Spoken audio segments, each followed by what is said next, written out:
Hola a todos, mi nombre es Jacobo Rodríguez, yo soy director de análisis en Black Wall Street Capital, es un asesor independiente en inversiones y también soy miembro del comité de análisis de la MIB. Y pues bueno, en estos días justo acaba de terminar la temporada de reportes corporativos aquí en México que corresponden al segundo trimestre de este año, por lo que me parece pertinente hacer un resumen al respecto. Es importante mencionar que antes de que empezara la temporada ya se esperaba una expansión significativa debido a una base de comparación muy baja.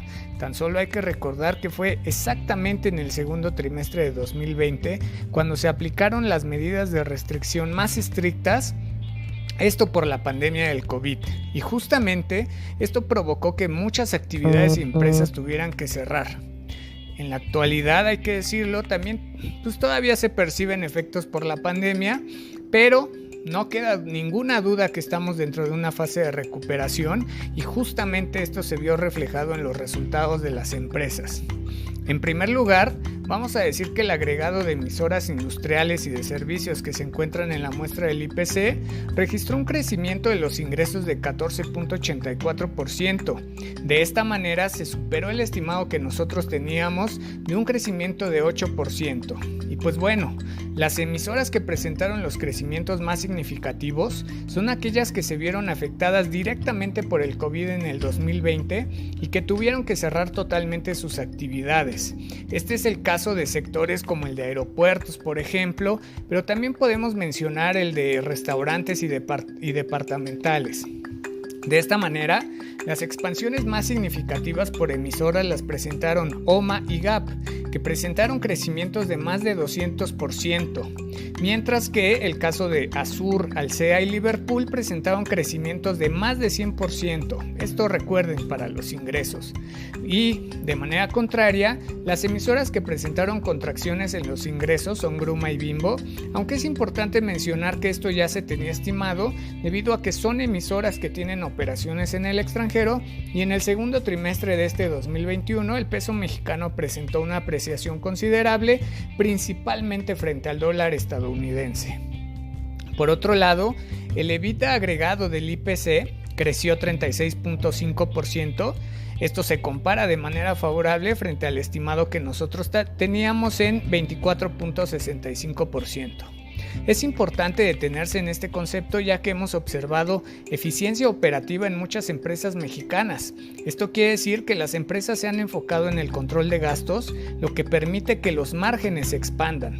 Hay que decir que la economía mexicana se encuentra en contracción desde finales de 2018, por lo que a lo largo de 2019, las empresas tuvieron que implementar estrategias financieras para mantener la rentabilidad.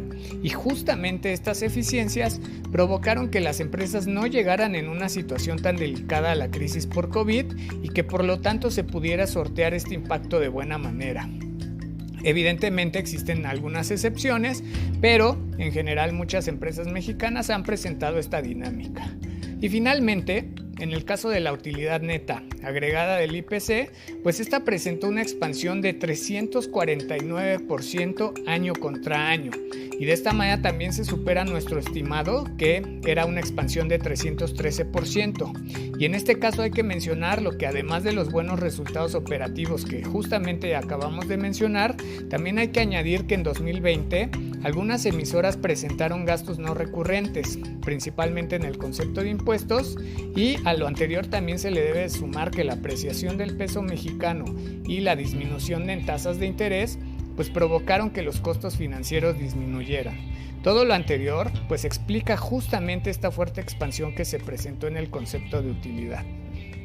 Por otro lado, en el caso de las emisoras financieras, que también se encuentran en la muestra del IPC, estas presentan un crecimiento de 5%, con lo que se supera ligeramente nuestro estimado, aunque en este caso, para este sector es importante mencionar que se comienza a percibir ya un deterioro de la calidad crediticia de la cartera que mantienen estas empresas, ya que los niveles de morosidad se incrementaron respecto a los trimestres anteriores. Estas empresas deben de poner mucha atención en estos conceptos. Y bueno, Aunque todo lo mencionado pues nos enfocamos en las emisoras que están en la muestra del IPC, pues la mayoría de las empresas listadas mostraron comportamientos muy similares, es decir, una recuperación considerable.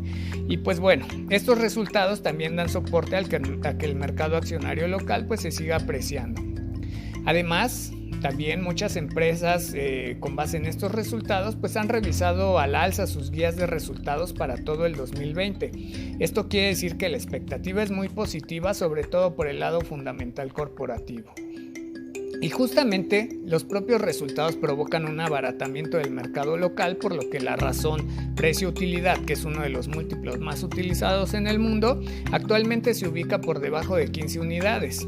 Este nivel es sumamente bajo en comparación de otros países e incluso resulta ser bajo en comparación de sí mismo, con base en lo que ha reflejado en la historia reciente.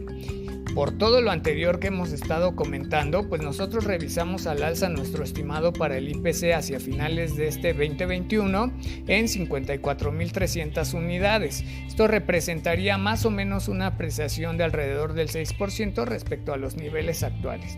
Y bueno, todo lo que hemos estado mencionando hasta el momento pues es evidentemente una expectativa positiva para el mercado local, pero no debemos dejar de lado los factores de riesgo, que principalmente podemos mencionar tres.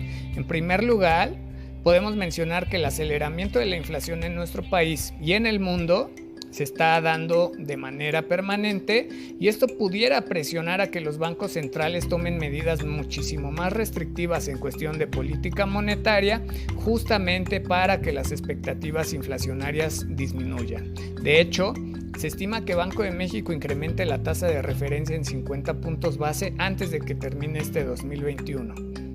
En segundo lugar, como factor de riesgo, podemos mencionar el aumento de contagios por COVID en el mundo y en México, y esto pudiera llevar a que se provoquen cierres de las actividades tal cual lo observamos a inicios de este año y en el segundo trimestre de 2020. Las autoridades han mencionado que es poco probable que estos cierres se lleguen a presentar, pero los inversionistas deben de estar muy atentos a la evolución de contagios por COVID. Y finalmente, como factor de riesgo importante, podemos mencionar que las decisiones políticas hasta el momento han mantenido una baja confianza, sobre todo en el ambiente de inversiones aquí en nuestro país, y pues esto es algo que ha impactado fuertemente en el desempeño económico en los últimos 3 años. Por lo tanto, las autoridades deben de generar un ambiente de confianza para que los empresarios y los inversionistas se sientan aptos para voltear a ver el país. Esto sería todo de mi parte. Agradezco mucho la atención de todos ustedes y cuídense mucho. Hasta luego.